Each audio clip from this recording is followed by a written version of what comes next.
Good morning, everyone, and welcome to the April meeting of the Housing Opportunity Fund Advisory Board.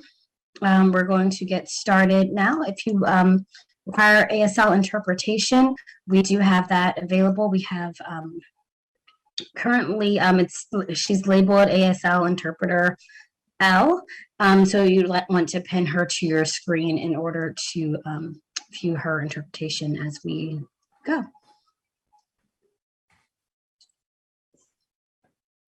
We will begin with our roll call, I believe. Can we have the next slide?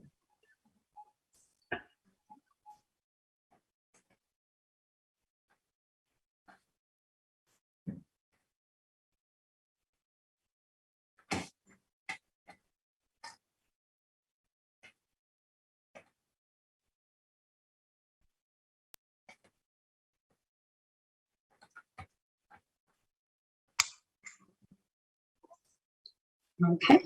Lena Andrews. I'm here. Oliver Beasley.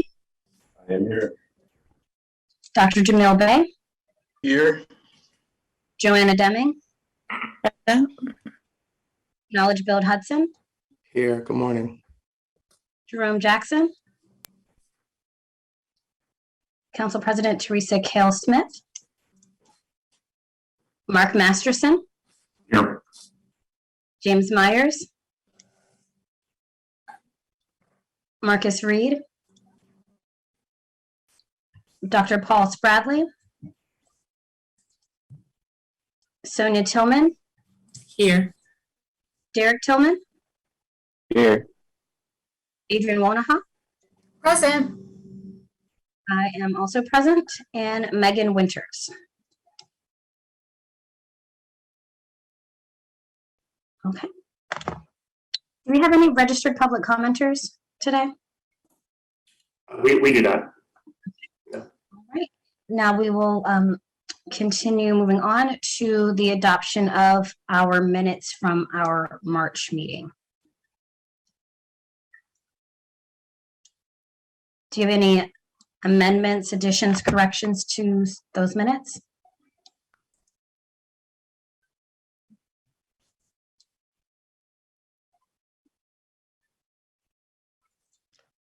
Okay. Motion to accept the meeting notes from the last meeting. Thank you, Dr. Bay. I second that motion. That was Adrian for the record. All right, all those in favor? Aye. Aye. All right. Aye. Any opposed? Any abstentions? Okay, the minutes stand approved. Oh, I did that out of order, but we don't have public comment, so we'll keep moving. All right, now we have a presentation on Laurentian Hall. Thank you, Kelly. Good morning, everyone. Thank you for having me here. My name is Nicholas Person, and today I'll be presenting on the Laurentian Hall Rehabilitation Project on Penn Avenue in Garfield. This is a 36-unit apartment complex composed primarily of studios, one-bedroom and two-bedroom units, offering affordable rents to seniors and residents with disabilities.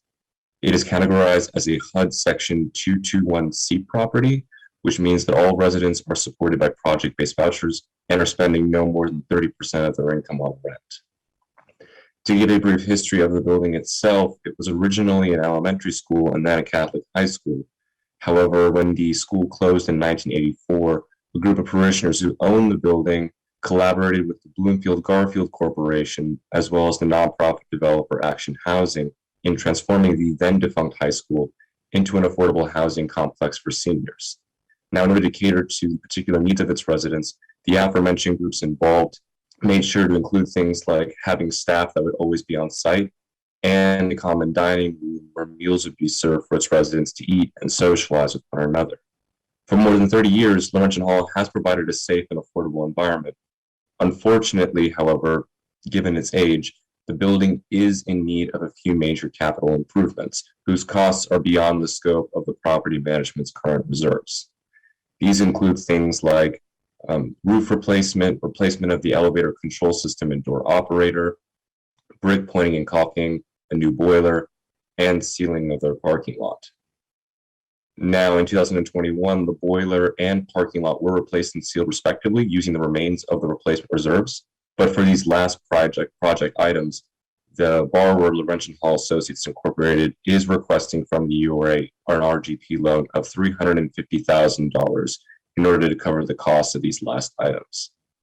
Now, this RGP loan would be sourced from the Housing Opportunity Fund 2021 budget, and its terms would include things like a cash flow repayment, a 0% per annum interest rate, as well as a record of a deed restriction in order to secure long-term affordability over a 40-year period. These capital improvements are incredibly important in maintaining Laurentian Hall's long-term affordability, as history has shown that many similar projects have either been sold or converted to market rate housing due to their inability to make needed repairs and then consequently unable to maintain their habitability. Also, for a neighborhood like Garfield, which has experienced such dramatic change within the last decade, it is especially important for those living in Laurentian Hall, but also for those living in this neighborhood, that these units remain safe, healthy, and affordable environments. Lastly, I think it is also worth mentioning that Laurentian Hall, in many respects, reflects the discussions around the purpose of the Housing Opportunity Fund in its efforts to support preservation and community-based projects. The costs for these renovations are considerably lower than the construction of, say, a new building, all the while maintaining the same, if not more, number of affordable units. Thank you. I will now open the floor to questions and comments, and I will also be introducing Rick Swartz, who is from the Bloomfield Garfield Corporation, to help in answering any of these questions. Sorry, I just have a quick interjection. Paul Spradley is stuck in the waiting room. If someone can let him in, please. Thank you.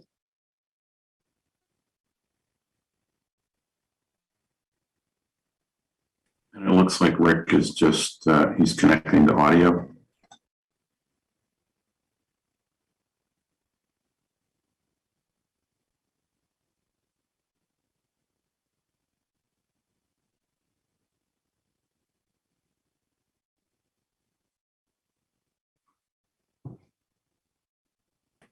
Nicholas, I don't think Rick Schwartz heard you. I think he just got into the meeting.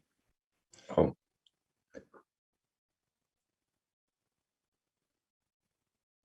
Rick, oh, sorry. Can you hear us? Yes, I can hear. I was stuck in the waiting room. Oh, sorry about that. Yeah, so I just finished the presentation on Laurentian Hall, and I was now opening the floor to questions and comments and introducing you as representative of the Bloomfield Garfield Corporation to help in answering any of them. Thank you.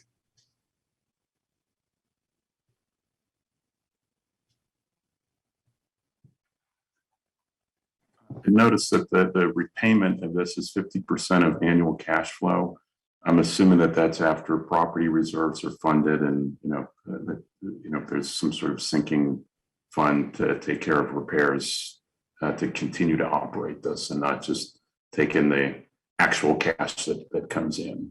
Am I correct in that assumption? Or Right, the replacement reserves would be used first, and it's not about the using of the sources, it's about the repayment. The repayment is 50% of annual cash flow. I'm assuming that that's net of continuing to fund property reserves for ongoing maintenance in the future. Is that Yes, Mark, inaccurate? it is. It's Okay. in the note, it would be written up as, after X, Y, and Z, and, that might be their senior loans, their operating and replacement reserves, and then what's left over is considered net cash flow. Okay, thank you. We have pretty much the same arrangement with the U.S. Department of Housing and Urban Development, HUD. They are the first mortgage holder on the property, and it's pretty much the same arrangement. They really have first dibs at whatever we have as a net cash flow on the building. And the building does have a I'm sorry, is anyone else having problems hearing him? Is his volume, his audio quality? It would be Okay. helpful. I'm not sure if the minutes are being captured properly, so if he could turn up the volume, that would be helpful. Thank you. And I also couldn't hear, I don't know if anybody else needs him to restart. Sorry. Just get closer to the microphone, Rick. Yeah. Can people hear me now? That's a little bit better. Sorry.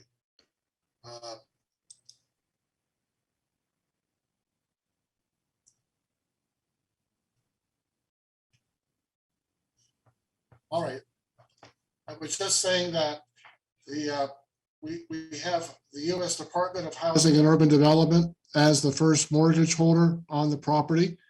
And they have first dibs on any excess cash flow that we have on the project. The project is showing positive cash flow year to year. So there is an opportunity for us to direct some repayment to the URA after we have satisfied our obligations to HUD.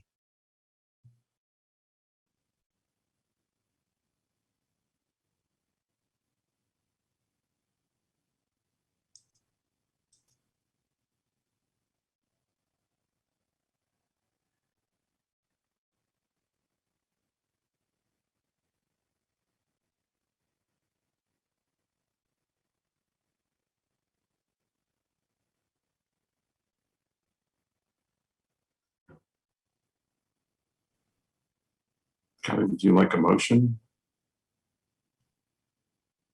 If there are no further questions, we can entertain a motion.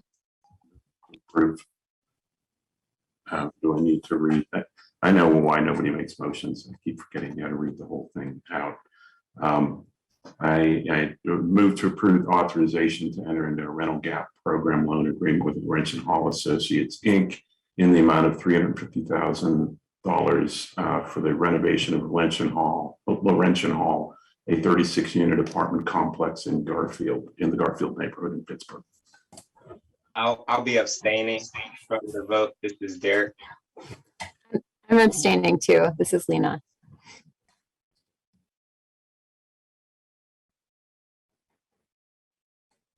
I abstained as well. This is Sonia.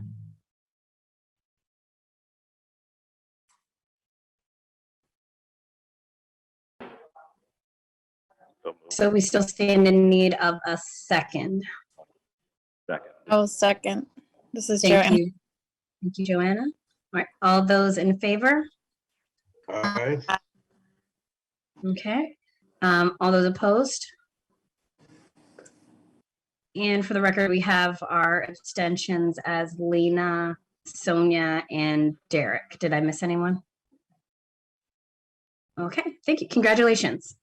Thank you. Thank you. All right.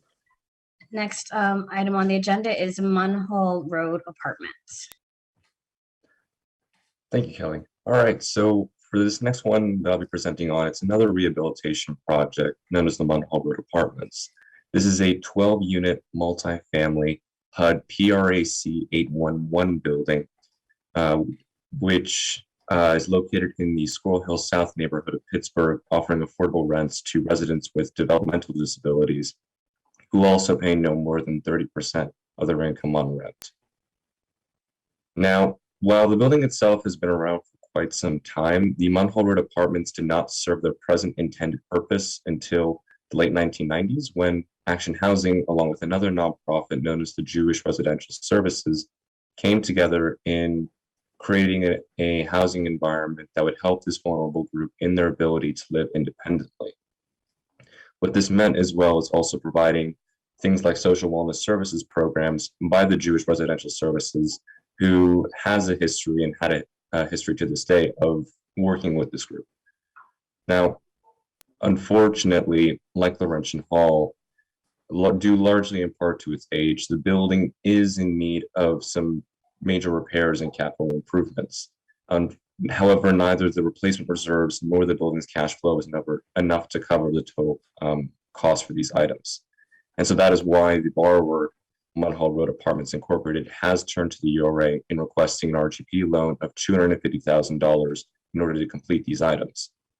These would include things like exterior and interior painting, window replacement, replacement of common area floor carpeting, new HVAC units, as well as plaster repair. And while the plaster repair work already began this past February, for the other remaining items, work would not begin until RGP funding has been secured.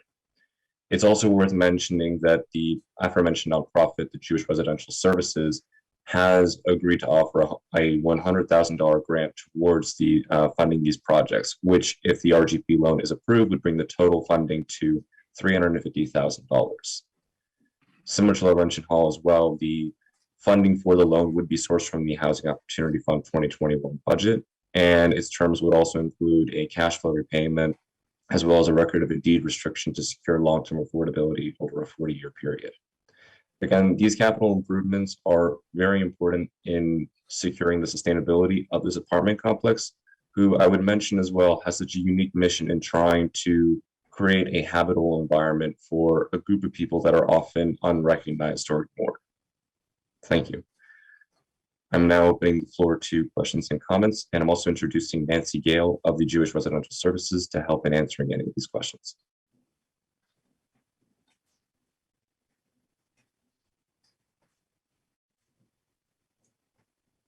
I'm just curious, what are the rent levels for the units?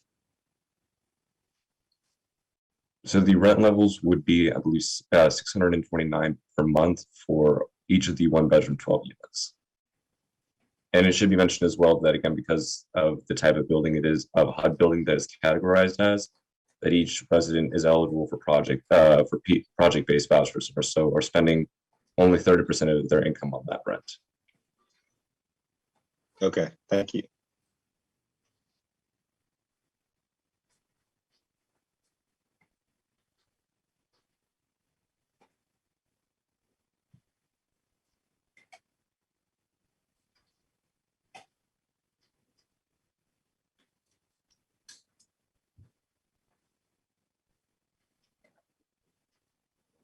Any other questions, comments?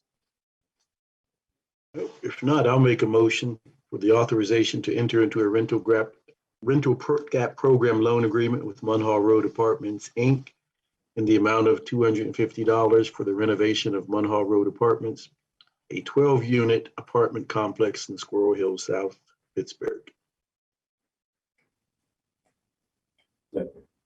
I second that motion. That was Adrian.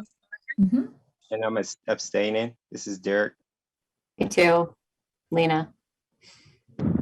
Same, Sonia.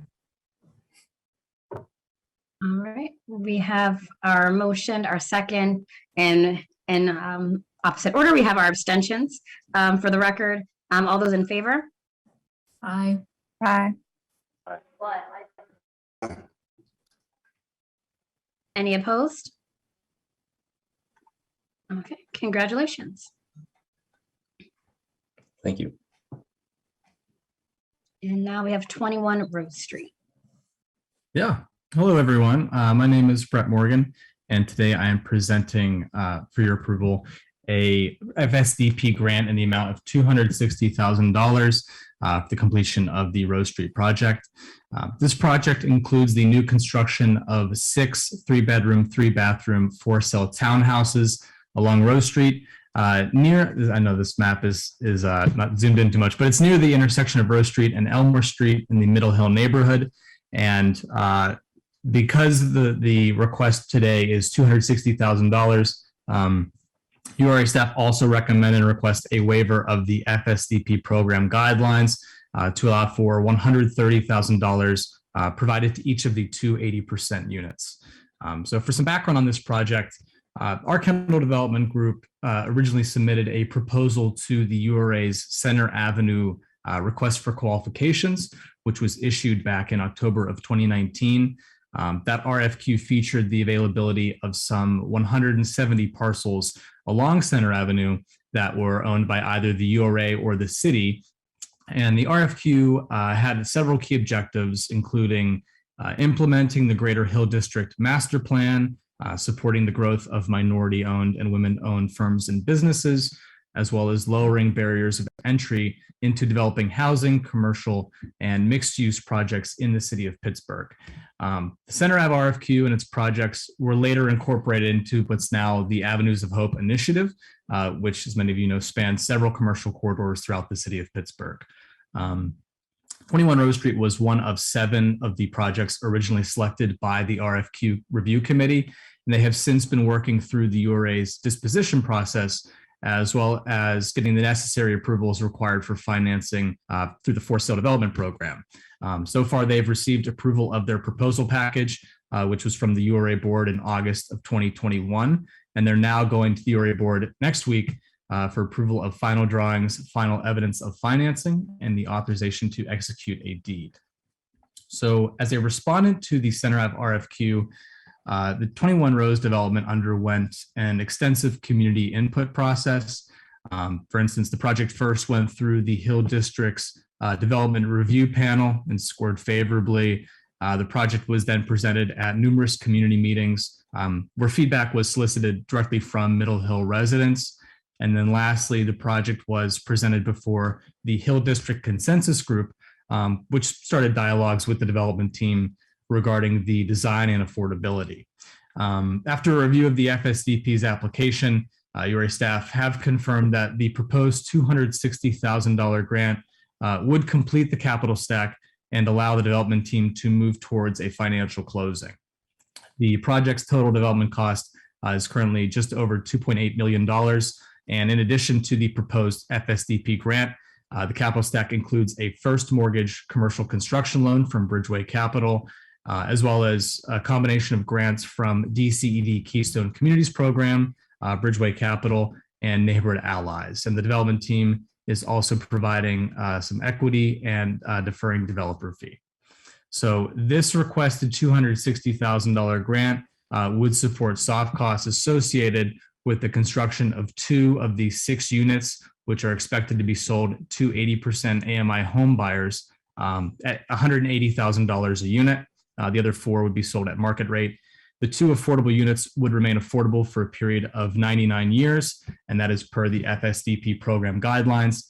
This grant is tentatively sourced with HOF 2019. So URA staff thus far have been working closely with our Kendall Development Group, as well as the Pittsburgh Housing Development Corporation, who has served as the nonprofit applicant and technical assistance provider. And the development team also includes their architect, Cipriani Studios, and the general contractor and co-construction manager, Medco Commercial Group. Our Kendall Development Group will be serving as the other co-construction manager. So with that, today we have Stefan Johnson with Rose Street Ventures LP and Justin Belton with the Pittsburgh Housing Development Corporation on the call. Say a few words and help answer any questions regarding these authorization requests. Thank you.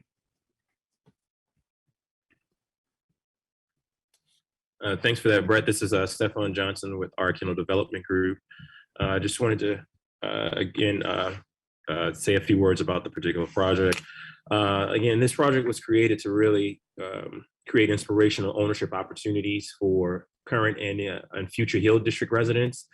The development team saw this as a unique opportunity to build upon, work on connecting the dots with the Middle Hill and all the other development happening in not only Lower Hill and other parts of the area. We felt that this was a strong opportunity to partner with the community to help revive the brand of the Hill District as well. And lastly, we saw the key component of this development is really helping to change the narrative of historic disinvestment in the area. And so the team has worked tirelessly over the last few years to put together the right capital stack to support this. Obviously, due to rising and ongoing construction costs, we've had to stagger the timing around this, but we do feel now we have the appropriate capital stack to be able to move forward, and the FSDP program dollars will help again to contribute to the construction of the 2 affordable units, which will be at 80% AMI.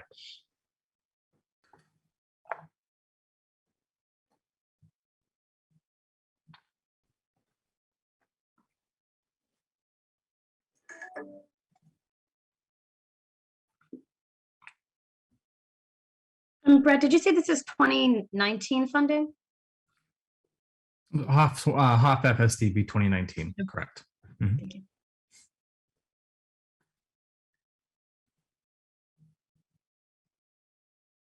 Any other questions or comments, concerns for Brett and Stefan?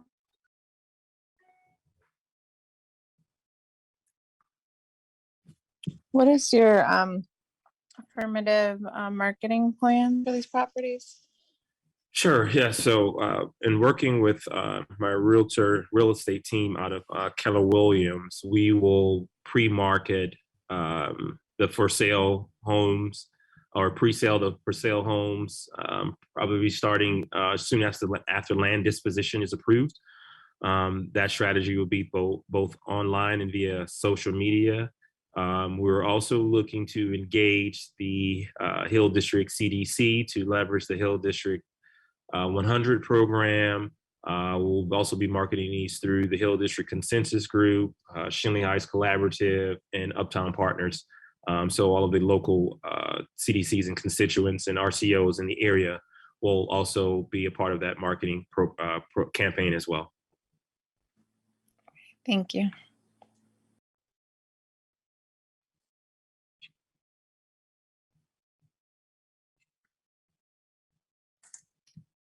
So this is Adrienne speaking. I'm just going to raise this process point again.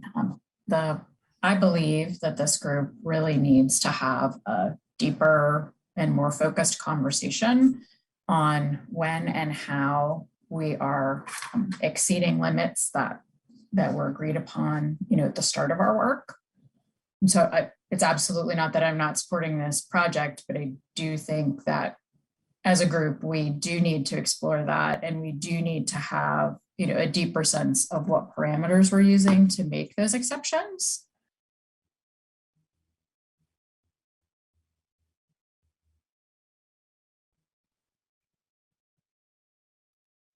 I hear you, Adrian. Can everyone hear me? Yes. Yes. Okay. Yeah, so I definitely hear you. But what I don't want us to do, I think we still need to somewhat take it on a case-by-case basis, just to maintain some level of flexibility. No, I don't think any of us would have imagined that COVID would have had the impact that it has had on the construction industry and costs, et cetera. So just thinking about leaving flexibility for unknowns, and things of that nature, I think we need to definitely have the guidelines, but recognize that this is an ever-changing environment, and we need to maintain some level of flexibility to respond to that. I would wholeheartedly agree, Derek. And I think to your point, we do know that the landscape has changed, especially related to costs. And that should be something that's informing the parameters that we've set out as well. So, it's that look back of what we knew 2 years ago versus now, and how we might, just better and more clearly capture that, I think is important. So thank you for those comments. Adrian, do you have a recommendation of some sort that you're looking to maybe propose and ways to, do you have any additional thoughts to that? This is what I'm asking. I think that we put this on the agenda several meetings ago, a full revisitation, again, of assumptions that we made and ways that we want to look at applications forward. We had talked about potentially some, even some application changes so that folks who are applying for funding have a clear and equitable sense of how decisions are made, and also so that we are reflecting our knowledge of how these programs are rolling out and what the needs are. So I don't have a specific, this is exactly what we need to do that I'm proposing, but I do think we should take some time at one of our sessions to do that revisitation. What did we know and believe 2 years ago, 3 years ago? What do we know and believe now? How is that reflected in our grant making? How is that reflected in the applications? How is that communicated to community partners that are putting in applications? Again, so that there's transparency, equity, and flexibility. So I would like to just, oh, sorry, Leah.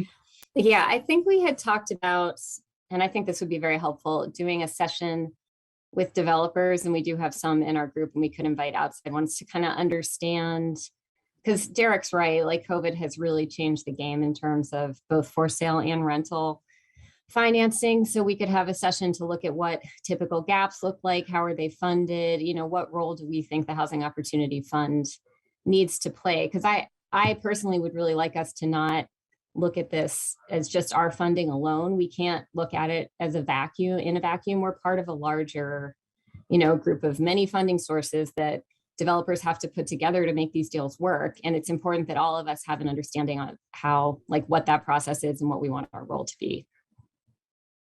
So why don't we hold this part of the thought for 2 agenda items down when we talk about our administrative items, committee work moving forward, and see if there's a motion on this piece in particular, because I imagine that this may come back up in the very next agenda item. And if we're going to think through it from a more structural perspective, I don't want us to lose track of all of the items that are particularly pertinent just to this piece. Are there any questions specific to the Rose Street project and not our overall piece that we should that can be answered before we entertain a motion on this one?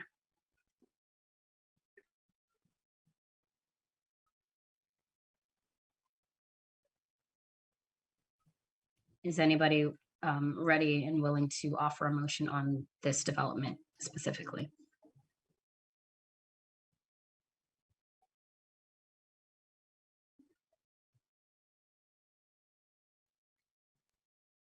Did I cut discussion prematurely? I just didn't want us to mix to make their funding dependent on us figuring out what we're doing with the larger picture, which is not necessarily this particular developer's issue. I do have a question. But if we need to, sure. To the developer, you mentioned that you would be working with the Hill CDC and the consensus group, et cetera. And I'm wondering what have been the extent of your conversations to date? When we presented this project to them many months ago, we had the discussion that once the project was ready to go live, we would spend more time understanding how to embed the 2 affordable projects into the different programs and what that looks like. So again, we're still in the final stages of that happening. So when those activities happen, we'll re-engage those different constituent groups. I'm not clear on exactly how their process works with the Development Review Committee. Could you explain where you are in that process? We're done with the development review process with the Will CDC, Shenley Heights Collaborative, and we've passed that particular point of the actual development. We're at the stages now where we are finalizing land disposition and final construction financing with our lending agent before we start to go back out into the market and bring these products on. So that collaborative body has reviewed the project and supported. Correct. Okay. Okay. Stephane, what are the size of these units? Are they 3-bedroom or how many square feet? Sure. So these are 3-bedroom, 3-bathroom. Sizes range from 1390 to about 1440 in square footage.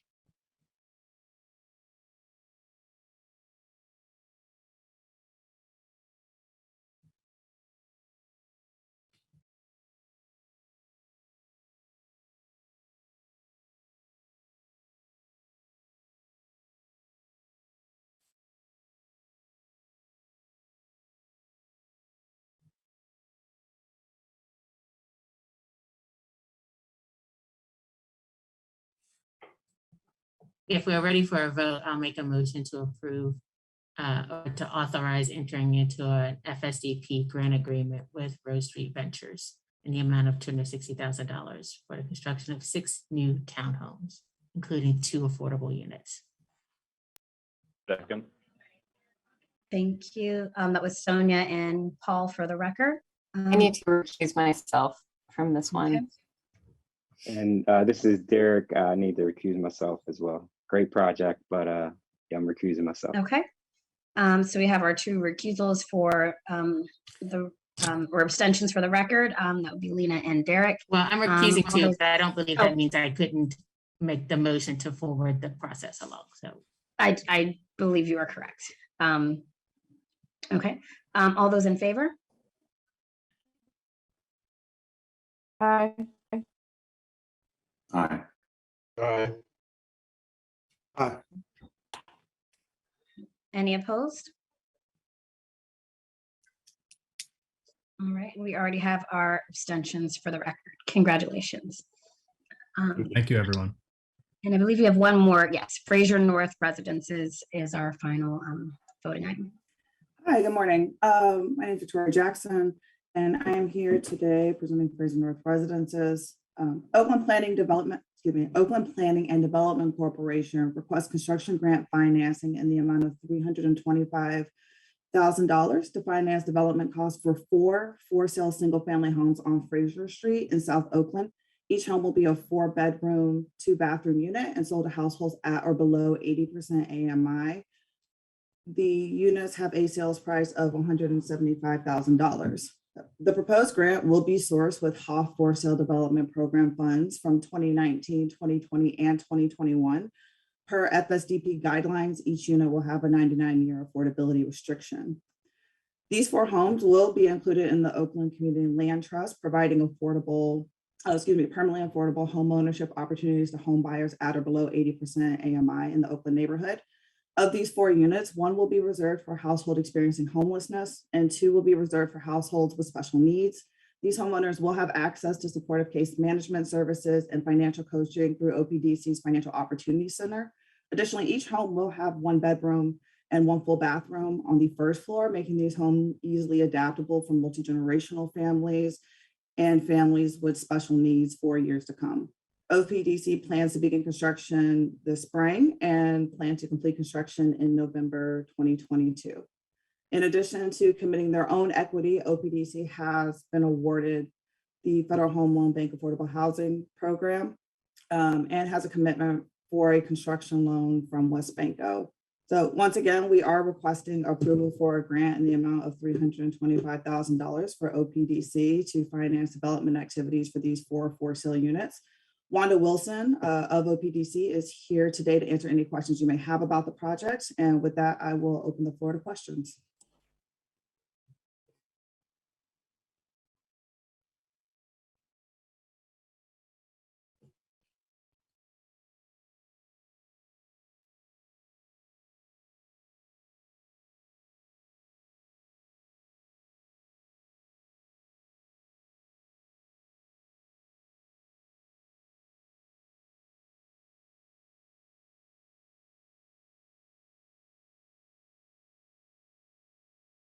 I just asked Wanda if you wouldn't mind, could you give a little background on how this project came about and what the community's feels the need for this project is? Sure. Good morning, everyone. Yeah, this is in a target area for the Community Land Trust. South Oakland is a place where we already have a lot of community land trust homes and more in our pipeline as well of other houses for inclusion or other vacant lots in this area. So it's definitely a great area to add to home ownership in the Community Land Trust. And these lots are properties that we've assembled specifically for development of infill new construction, really to fill missing teeth in the area and provide permanent affordable homeownership opportunities. And we've presented the project a couple of times to the South Oakland neighborhood group, who were enthusiastic about the new development and new homeowners being part of the neighborhood. Wanda, this is Mark Masterson. How long did it take you to assemble the properties, and how did you assemble them? Was it a tax delinquent or? Yeah, so a couple we've held for many years, you know, to package the financing and assemble the development. The two of them actually are more, so two of these here would be that through the property reserve that we were able to assemble those. So returning, you know, tax delinquent properties back to the tax rolls. And then two others were a private acquisition from a landlord. We acquired, if you see in the picture there, there's a white house in the image. That's an existing home in between the green one and the red one. In the picture, that's a house that we also own. And then we purchased that from a private investor owner. So also converting rental back to homeownership is also an important aspect of our work in Oakland. So as and that'll be renovated. That house will be renovated, and also in the Oakland Community Land Trust for permanent affordable homeownership. So it was a combination of both the property reserve and private acquisition. Just roughly, how long did it take you to get the properties through the property reserve process? It was the typical time. We got these out of, you know, several years ago. So 2 years or more.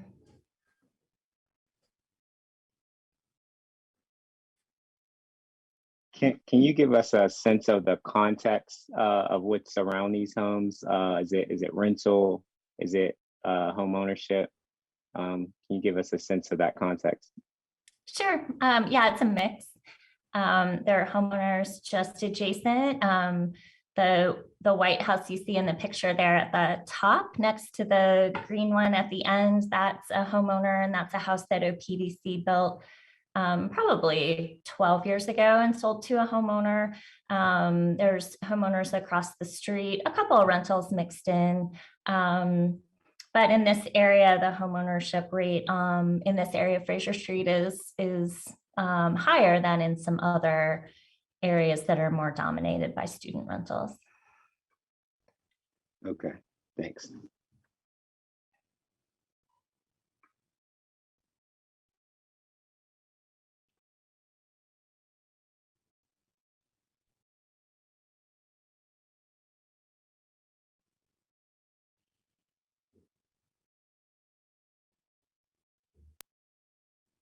I guess to keep things moving, I'll make them, if there's not further discussion, I'll make the motion to recommend approval to authorize entering into a for sale development program grant agreement with Oakland Planning and Development Corporation in the amount of $325,000.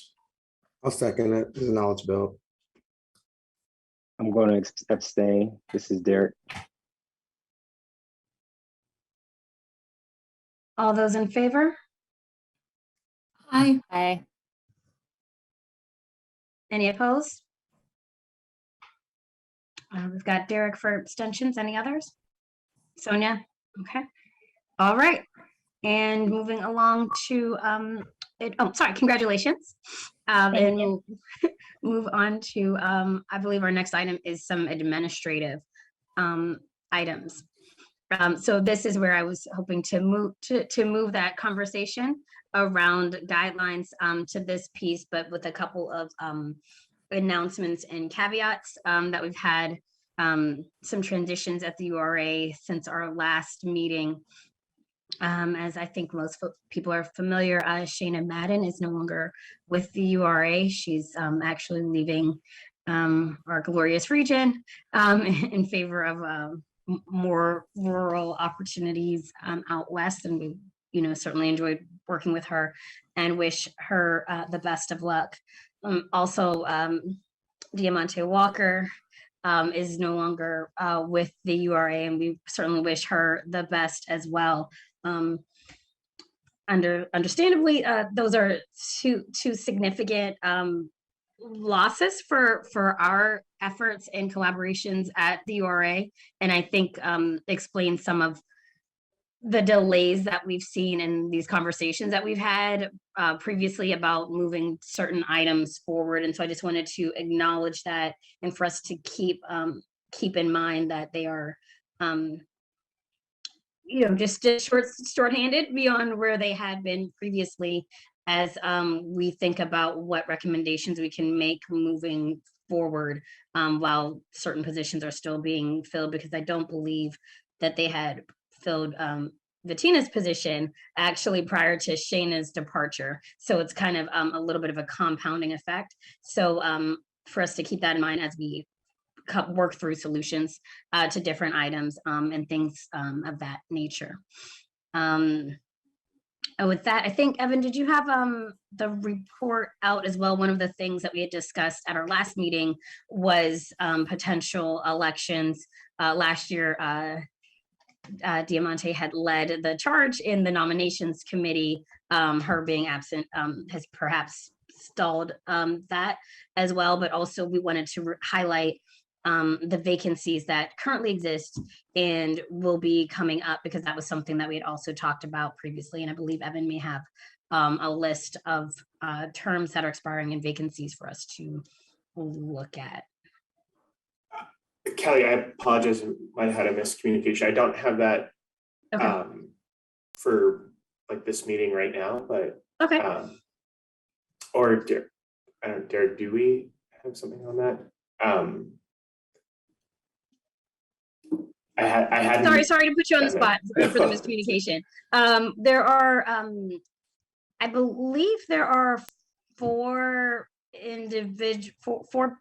current advisory board members. Oh, there we go.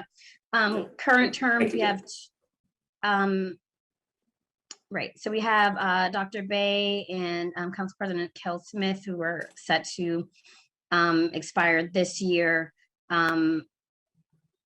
3 for next year, the remainder for the following year. And then I believe there may be a couple who may have previously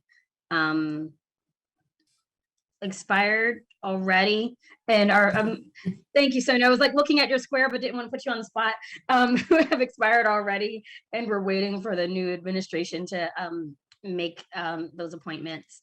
There may be some transition change resignations as well.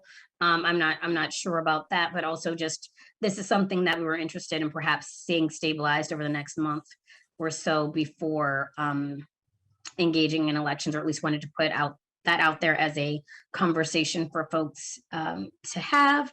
And with that, I have rambled long enough. Open the floor to questions, comments, concerns on any of my previous statements.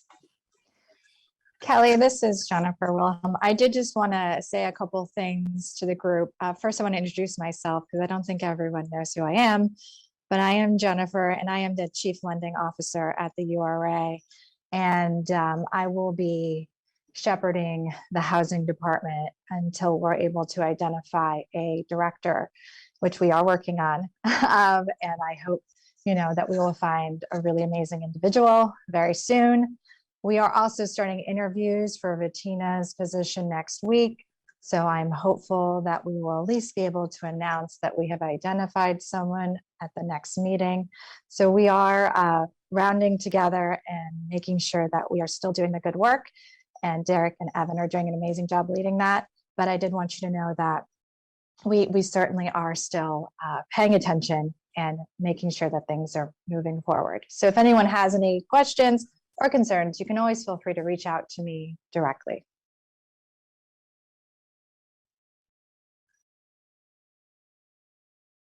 Thank you, Jennifer.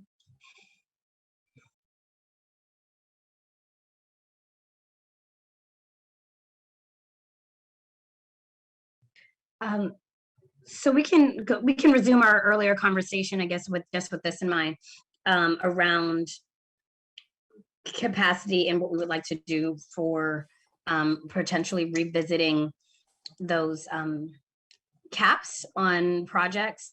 And that might be something that we would want to do sooner rather than later, as excuse me, in the next couple of months, we'll be starting our allocation plan for 2023. No sooner does 2022 money become, does 1 year's money become available, but that we're starting to evaluate how to spend it the next year. So we might want to evaluate, have our, begin our discussion on that cap, project cap situation, so we can know how far that money might go next year. Thoughts, comments? I'm sorry, I feel like I cut that off a little bit early, but I did want us to stay on task there. I'm sorry, go ahead, Adrienne. I think the suggestion that was made related to having a developer session and digging into this more deeply is really a great one. I mean, it's not the first time that it's emerged, and I'm not sure, and I'm certainly going to defer to colleagues here if pulling something like that together for next meeting would be feasible, or if we would be looking at the June meeting. But I do think that conversation would be incredibly powerful and informative for our transition into the funding conversations. So I personally love that idea. I think it would be incredibly impactful. So I'll defer to other members of the group and colleagues with your thoughts on that, but I would definitely support spending time engaged in that activity. I think that's a good idea as well. I'll leave it to the URA to determine if it can be put together in time for next meeting. But having that conversation, I think, is necessary. I think we also really need to just think about, our funding holistically, and we really need more units. We need to focus on more production. And I think we just need to look overall at the whole amount going forward, and really start to think about devoting more resources toward more production overall and preservation. I think it might work well, and thanks, Adrienne, for supporting this concept. I think it might work well as a discussion outside of our regular meeting that anyone who's a part of HOF could attend. And I would volunteer to help facilitate it with the URA staff, because I know they're going through a lot of transition right now. And I think Derek could help too. I mean, we wouldn't need that many people. We could just walk through maybe 5 or 6 different deals of different types. And, you guys could ask questions. We could ask questions, answer what we can. I think that would be really helpful if people would be interested in that. And Lena, would you also see that session as something that's open to the community to participate? Because these meetings are open and public. Would that be something that we would try to facilitate a larger community group to participate in? I mean, I think it could be open. Sure. I mean, I think it would be great for everyone to have a understanding of how affordable housing works and how complicated it is. So yeah, it could be open, sure. Yeah, I think you'd want folks that are actually doing it. You want some, want for-profit, nonprofit developers that are doing for sale and affordable for sale and affordable rental. You want somebody there to talk about land and just talk about the deal structure, what's going on with costs, and are our program limits reasonable? I don't think that they are if we have to continually waive them. And that while that isn't, it might not mean as many projects getting done, it also points to the cost have changed significantly, and there's more resources that are needed. But I guess I'm a broken record on everybody knows where I stand. We need more money, but this we can't. We're not going to accomplish anything if we're not realistic about what the actual costs are and what the subsidy needs to be. So that's great. I think we should have it as open as we can to invite folks to talk about that they're practicing and trying to thread the needle on all this stuff. I think it's a good discussion to have, and we can prepare some historical data too to show how much we've been putting to deals over the last couple of years, and if we change the thresholds, what that might mean for the quantity of deals we're able to invest in as like a baseline for some of the discussion. And then Lena, the staff can work with you to schedule a time to put forth a meeting, and we'll make sure everyone is notified. Yeah, I would suggest that the folks that we've funded or recommended for funding be invited to that. Is the developer community, the project management folks, and put it out there and allow them to come in too, because they've experienced the program from the user end of things. Yeah, I think this would be great to do too before we do our allocation plan for the next year, because it will give us all a better understanding of kind of the world of development and what's going on with affordable housing development. So I have a question. It sounds like that folks want this to be open for everyone. Are there maybe some recommendations of specific names so that we could, so that we're not just sort of, this idea of everyone coming into the table and I don't know if having as many people as possible always lends to a productive conversation for where we're trying to go. I think having some experts, and if there are some recommendations, I'd love to hear those names. Again, so that as we're moving forward and planning for our next meeting, we at least have some direction and it's not just sort of broad and open. I mean, I think we'd want to include specific types of deals, like one tax credit deal, one preservation deal, one for sale deal, maybe one from a nonprofit developer, one from a for-profit developer.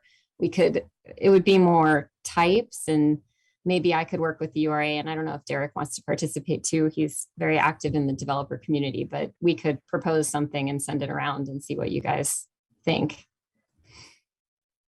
I'm curious to hear what other people think.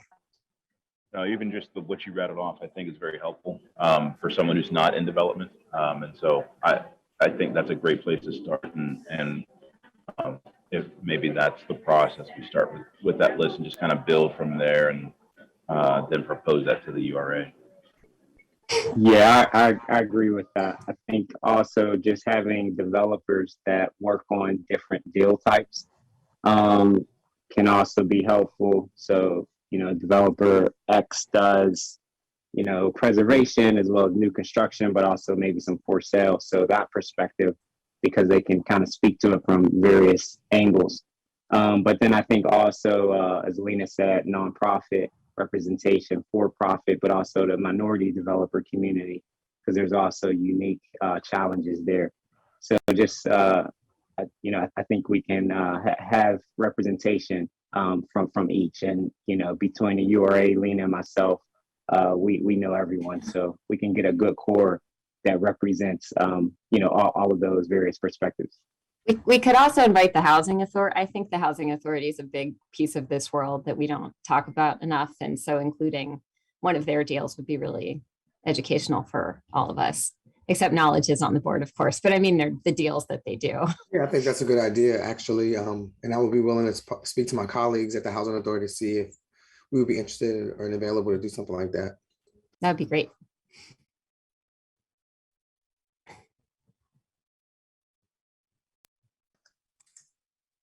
This is exciting. I'm excited. Me too.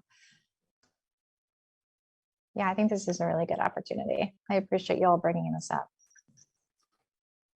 We've also got some other committee work, like we have the RFP committee that's sort of hanging out there, which would be good to, we had some recommendations for the 2021 and 2022 cycles, but with 2023, there were, I don't know, 2, 3, 5 other additional things that we were looking at in that. So I'd like to get that going once URA staff, once you guys hire folks or can staff this that we should get back on that. And then something that I'm really frustrated with is that we've not had a fair housing anything since a kind of presentation that we said that we were going to do, how long, 6-8 months ago. And I think we need to do that, and we need to make time for that. Yeah, And- actually, I went to Megan Oppenheimer's yesterday, and she actually asked me about it, to your point, Mark, about us doing the fair housing meeting. And I had a conversation this morning related to what we were going to be looking at over the next few months related to fair housing. And I think it's not just the committee. We had wanted to do more from a presentation standpoint and deeper dives into ways that our decisions are connected to impact, influence, fair housing. So not just even the committee, but today we didn't even have any public comment. And how are we not only raising these conversations, learning from these conversations, but also engaging community in these conversations? So not just having a committee meeting, but then how do we pull that through alive and vibrant in our conversation? I guess to the second point, and I will fall on my sword as the Fair Housing Committee chairperson. I would certainly be willing to turn that chairpersonship over to anybody who may be interested. I think I got there by default, but that and the overall HOF chair, it's a bit much for me at this time. So just throwing that out there. If that remotely interests you, please hit me up, and we can have a conversation about that. But in terms of also administrative items, we've seen a dwindling. I know that the URA itself is on in a hybrid format, and certain city government offices are moving towards being in person again. It's been 2 years, right, that we've been seeing this dwindling and then staying depressed piece around public comment. I don't know if we want to. Whose decision it ultimately is as to whether or not and when we return in person or to some sort of hybrid version. But I do think that for the communities that we are trying to access, we may, from a fair housing perspective and even just advocates, et cetera, they're used to physically showing up somewhere. And that I think that might have a positive impact on that. So I'm not sure whose decision that ultimately is, if that's something that folks would be willing and able to do, but just flagging that might be part of our problem as well. I also think it's what are we doing to make sure that people, if we're serious about public input, we probably need to hire folks that will help make sure that word is out about what's happening. It's not a knock on anybody, but that it's not anything that the URA has ever been super great at, but maybe it's looking at contracting for some of those services to make sure that there is adequate notice. I also agree, Kelly, about in-person or hybrid, that might help, but it's also about being deliberate. We get the feedback that we ask for. And I'm just not sure that we're spending money and doing things that we need to do. If that's something that we want, we have to put our money where our mouth is, I think. Yeah, I actually- agree with Mark. Sorry, Joanna. Go ahead. No, it's just that, I was in a meeting this week, and the big MCOs in Pennsylvania had they'd done listening sessions for input from their insurance recipients, and they only had 29 people. I mean, if you think about the giant MCOs in the state of Pennsylvania, and there's only 29 people that are, feeding in, it really takes so much infrastructure and energy and engagement to really get that groundswell and make those opportunities available. So it's not it's not a criticism of anyone, but I think we all know that that is a full-time role in and of itself. And how, we as volunteers and how the URA with their other responsibilities are really able to do that is a challenge. And so having good conversations and questions about that could potentially help us launch into the future. And, I'm looking at Joanna, who we sort of met simultaneously and starting a comment, but, the work that each one of the citizens councils is doing and how difficult that is just in your own neighborhood, let alone really thinking about the entire city across the spectrum of housing users and consumers and how we can engage them it's a big question. I do think a good first step is having an in-person element. I think people are really Zoomed and Teamed and Skyped and whatever else out. I know I am, and it's hard to provide public comment in a forum like this where half the screens are blank and you're just like staring into a void. So I think it is really hard, and I hear what all of you guys are saying, but I went to a community meeting in Homewood last week, and there was so much turnout and so much dialogue, and it was really positive. And I hadn't had an experience like that online in the last 2 years. So while we could keep hybrid for people who don't feel comfortable in that environment, I do think having in-person interaction is really important. I feel like that's our target. That's who we want to hear from, is folks who are showing up to other meetings in, like, that's their space. And I just think that it would be, there's a certain level of, I don't think we've ever hacked the accessibility issue of low and moderate income folks either, from a technology perspective. And I think that pretending otherwise is kind of deluding ourselves, not just us, but I feel like everybody who holds to a virtual platform has to know that there are folks that we're not reaching in that way. I feel like a lot. So again, I'm not sure whose decision that is, but I feel like a lot of folks are engaged, to get the fund established, right? And to get the programs designed. And Pittsburgh United was really, fulfilling a lot of that outreach role to engage folks. And I think that was very effective. I think now that the programs are kind of in place, some are oversubscribed, you get to that issue that all nonprofits have, which is we're not good at advertising, and yet we don't have enough money to serve everyone. So we stop, so it's like, how do we not do that? How do we keep doing the outreach, keep letting folks know about the programs, and that will help us get more money to meet more needs, right? So I know that URA is like on a skeletal kind of situation, especially with HOF, but having an outreach strategy, like you're saying, Kelly, to go to people, to come to meetings, and, to reach people where they're at, I think would be great. And I think hybrid would be good because it's just kind of the future. It's how we manage our health, and it's how people can engage where they're comfortable. And I know that we had a few outreach and engagement meetings with the URA. Well, we had the one. And so I can circle back to that conversation and just see, because the plan was to the goal was that the URA was going to put together like a plan for us so that we can engage the larger public. And I'm confident that didn't stop. So I'll just circle back to just see the status of it. And at that moment, they said it would take some time for them to do that. So, but maybe by next month, we can at least have some type of a skeleton or outline to see like some engagement ideas that stems from the URA's professionals, from their perspective, and see, maybe we can just start to collectively do that.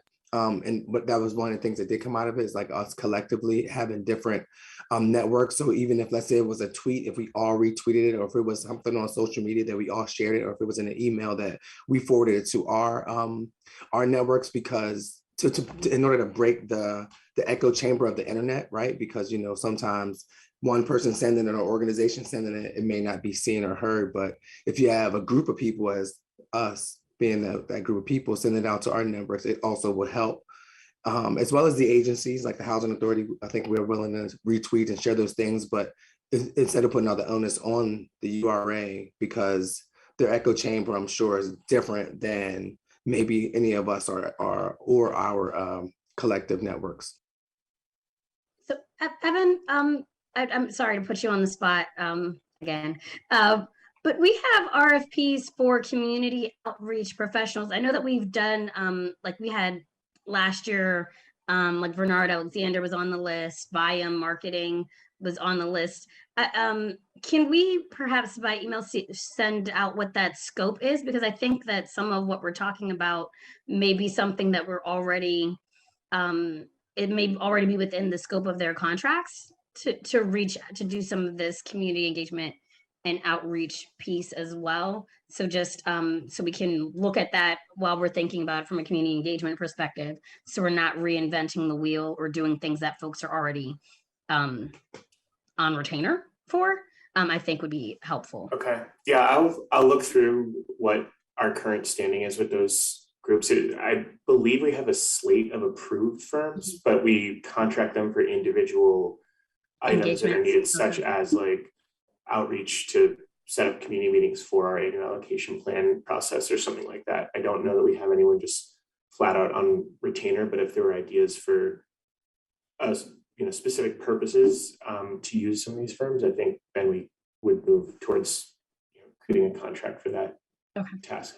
I do want to just mention too that the position that we're interviewing for is going to be coordinating community outreach, and a large part of that position, the title of the position are the words community engagement. And so I would just ask for some patience, because I think that when we have this resource, we'll be able to have some capacity to do more with what we're talking about and to coordinate these efforts and actually push out a more comprehensive plan. So yeah, I know that it sounds like you've been talking about this for a while and not a lot has been done. I ask you to give us one more month, and then we should be able to talk more specifically. Thanks for that reminder.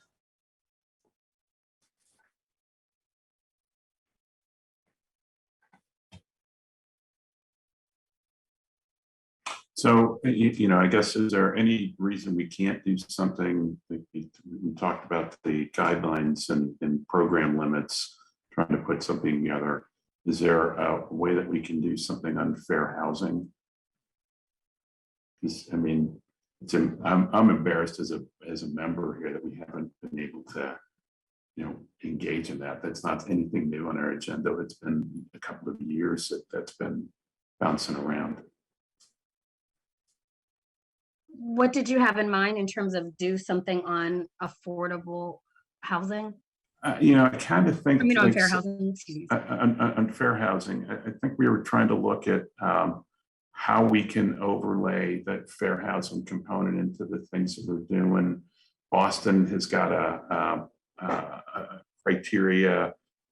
I think that's kind of where I thought we were, and sort of on the cusp of trying to take a look at what others are doing around the country and seeing how we might be able to adapt that here to Pittsburgh, and then start using that as a rubric as to how we're looking at funding for these programs and projects. So I think the next piece would be, is there a way to get a meeting? Like, does that need to be a committee meeting? Is that something that we can, ask Megan or someone to put together as a presentation for maybe, if it's not next month's meeting, the following month, that we're actually seeing that and starting to work on that.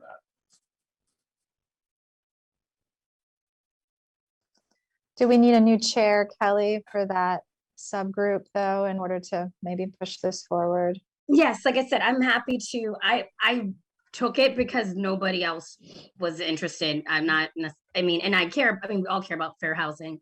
So as I mentioned earlier, I'm happy to step aside if someone else is willing and able to serve.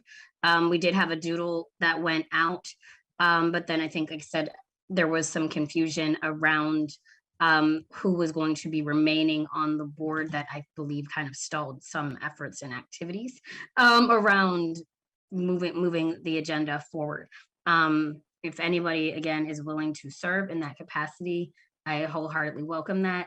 And again, just trying to figure out what some of those ideas are when we say we want to do something around fair housing. Is that in instruction? Is that, reviewing guidelines? Just some kind of more of a direction, I think is also beneficial. But again, if there isn't someone else willing to serve as chair, I wholeheartedly welcome that, and I'm more than willing to step aside and allow them to do so. So, I mean, I can step up as a chair, right? I mean, but it's just about who's going to work with me to make it work. I think that's the end of the, I've talked to Megan a few times. I understand her concern, especially now that we have a new presidential administration. They're like really putting the gas on the AAFH regulations and laws and things like that. So I know her vision is that we have the HOF has or everyone, her eyes, and I can understand, has a AAFH lens that we're doing things by. So it may, so if we need to have a smaller meeting to identify what the next steps are, if Mark, you want to join me on that, maybe it's you and I don't know. Considering your passion around this, which I'm with you, we can talk offline and then we can figure out, we could come back to the board or do an email, and maybe by next month, or maybe we can have Megan come back, but we can determine what we suggest so that by next month, either Megan's there doing a presentation or there's some type of action item that we will propose. I'm willing to serve, and I think there are others who are willing to serve. I just, as from a leadership perspective, even the managing of the doodle and then next steps and setting the agenda was too much, but I'm willing to participate. Oh, it's just stepped up. Thank you. Yes, thank you. And okay, so then we'll put that, hand the ball over to Knowledge and put that in his court, and go from there. See what we have for next month. Kelly, I'm not sure that I'm clear on who all was participating in the committee. If you could send that around, I think that would be really helpful. I don't have a list of who was participating in the committee. We hadn't, I was there, you were there, I believe Lena was there, Knowledge, and Mark, I believe, and then Megan had participated. We'd only had a meeting or two, and then Megan had given a presentation last fall on fair housing as part of the earlier part of the agenda for these meetings. But I don't believe that the last meeting the previous doodle I'd sent to the entire board, and we did not really get critical mass around any particular date. And then we found ourselves here having the same conversation. Was there anyone? So I have Kelly, Mark, Lena, Adrian, and myself. Was there anyone else that wants to be involved or was involved, or? And Megan, I think as well, right? Yes, and Megan, yes, you. Are our committee sizes limited with the Sunshine Act, or we can't be over 8 for a quorum? Is that, maybe I'm misunderstanding or misremembering something is what it more likely is, but. I don't know if David, David is still here. I don't believe the Sunshine Act applies to us directly, since we're not the final vote, and it goes from us to the URA for ratification. So I think we're exempt on that. David, does that sound right? Yeah, that's correct. Thank you. Not only is this advisory board not subject to the Sunshine Act, but certainly subcommittees would not be. Thank you. All right, if no one else, then I'll initiate an email with us 5, 1, 2, 3, 4. And then we'll just, we'll make a plan and we'll have something back to the board by next month. So that's percolating within the next month. And Lena, I think you and Derek sounded enthused, so I'm gonna volunteer Derek. Yeah, we put Derek in an advisory capacity, perhaps. We'll work on getting to, yay. Thank you, Derek. We'll work on getting us moving forward on a convening around the developers and these caps and things of that nature. And I'm really hopeful that we'll have our RFP guidelines from the fall combined with these other efforts will really, I think we're on track now to have everything braided together nicely for when we're doing our allocation plan going forward. So very exciting from my perspective. So And just FYI, yeah, I was originally at least encouraging of the fair housing, you know, conversation and the committee. But you know, I just have too much going on. I'll help Lena and kind of stay over there and let you guys, you know, take the reins on fair housing. So just for clarity. And I will add myself to fair housing if you can let me in, Joanne. Perfect. I was wondering if you were going to say something, Joanna. Cool. I'll put you down. I think I also have to step away from fair housing. I don't know that I can do both well, and I have full confidence in knowledge and the team. So I'm gonna focus on the other one right now. Perfect. Dr. Bay, you about to jump on the fair housing? No, sir. I cannot jump on anything else. My question was, when does my term expire? When in the year? Yes. Oh, excellent follow-up question. We will work on that and get that back. There's also there are more people on the board than we have listed here. So we're going to track down if everybody who's not on this list as well. But this is just a good, I guess, jumping off point. Now make a note to find that out for you. Dr. Bay, looks like April term, I was going to say, your term does not expire. You are appointed as a lifetime member. That's what it seems like. According to Legistar, it looks like April 30th, 2022. April 30th. Thank you, knowledge. That's correct. But we hope to see you next month. Despite that, I think folks have been serving until their replacement was appointed, which is how Sonia is still gracing us with her presence. And we appreciate your it's a affordable housing. Fair housing trap. 8 or so years ago, I agreed to be on the land bank until we got the protocols ready to transfer properties. 8 years later, we've not moved a single property. Well, this is not that This is long-term of an definitely not endeavor. right. This is not the dysfunction of the land bank. This is We've accomplished a lot.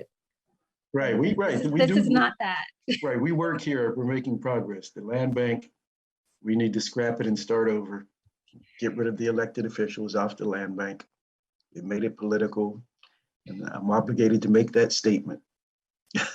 And I'm obligated to allow you to finish your statement. All right. In my opinion, it should not be a political board. It should be about efficiency and getting properties turned back over for productive use. And it's been politicized, and we've been hostage to it for 8 years. I think that is Dr. Bay's way of getting his making sure he gets appointed, his successor gets appointed. Yeah, I will confirm that you can continue to serve on an expired term. So there is no concern in that regard, unless there's a personal concern. No. So, all right. Do we have any other business on the agenda or any other administrative items that need to be addressed? Any other internal HOF business? Okay. Sorry, I'm going to see what's left on the agenda. I don't believe we have much. Sorry, 1 second. All right. Any announcements other than our next meeting being May 5th, at which point we will still see Dr. Bay pending any interim appointments. But everybody else who so that would be the 5th at 9 a.m. Any other announcements? I will be attending a continuing legal education course on fair housing in 2 weeks, and I'm looking forward to reporting some of that back. That'll be some of the outside things that best practices that we're discussing, but from a really legal boring perspective, but I'll have some takeaways, I'm sure, for the rest of the folks from that for our next meeting. And happy Fair Housing Month. It is April. Anyone, any other announcements? I think there's actually a fair housing event in the Hill tonight with a visiting member of the UN who specializes in fair housing internationally. I'll send it around. I know it's last minute. I just got it, but I'll send it to you guys because it looks really interesting. Thanks. And it's for Fair Housing Month. Anything else? If not, I'll entertain a motion to adjourn. Motion to adjourn. All right, thank you. We do not need a second. Have a wonderful month, everybody, and I'm looking forward to seeing everybody offline in our various committees. Thank you. Thank you. Kelly, thanks.